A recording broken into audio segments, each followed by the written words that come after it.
Assalamu alaikum. Today in this lesson we people will learn Arabic counting, how it is pronounced and how it is written in Arabic as well as in Roman, and how you can draw the numbers in Arabic.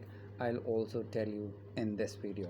The first one, when you're going to express 1, this is Roman 1. In English we write this 1, but in Arabic we say wahid,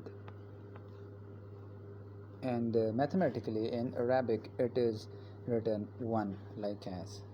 All right, the second is 2 like this. In Arabic the 2 is called isnan, and Arabically we will write like this is 2.